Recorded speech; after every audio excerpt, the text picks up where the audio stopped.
Programang ito ay rated SPG. Striktong patnubay at gabay ng magulang ang kailangan. Maaaring may masiselang tema, lengguwahe, karahasan, sexual, horror o droga na hindi angkop sa mga bata.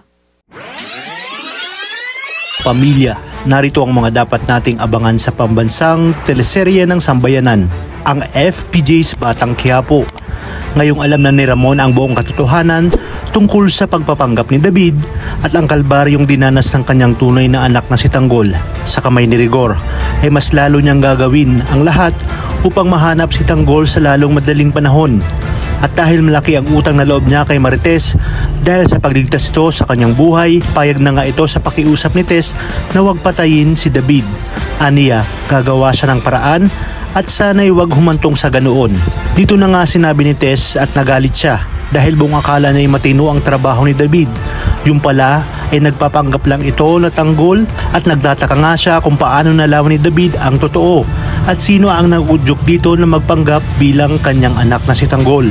Sinabi ni Ramon na malakas ang kanyang kutob na may kinalaman si Olga sa pagpapanggap ni David. Nagtanong naman si Marites kung sinong Olga ang tinutukoy nito.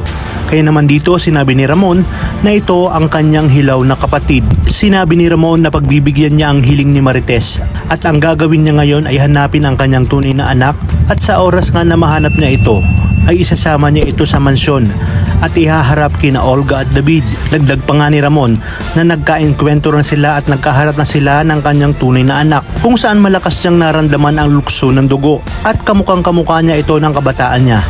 Gagawin niya umano ang lahat upang mapatawad siya ni Tanggol sa lahat ng kanyang kasalanan at pagkukulang. Kaya naman dahil dito ay gagawa ng paraan si Ramon upang hindi matuloy ang kasal ni David kay Catherine. Wala nga siyang pagsasabihan sa kanyang mga nalaman, kahit pa nga ang kanyang papa. Sinabi rin ni Tess na sana'y huwag nang gumawa ng gulo si Ramon at huwag ipaalam kay Rigor. Dahil panigurado umanong malaking gulo kapag nalaman ni Rigor na buhay pa nga itong si Ramon Montenegro. Talagang kapanapanabik ang mga susunod na tagpo sa teleserye nito. Kaya naman sabi-sabi natin itong pakatutukan. At kung bago ka pa lamang sa akin channel, sana'y huwag kalimutang mag-like at subscribe. Pindutin ang notification bell para updated kayo palagi.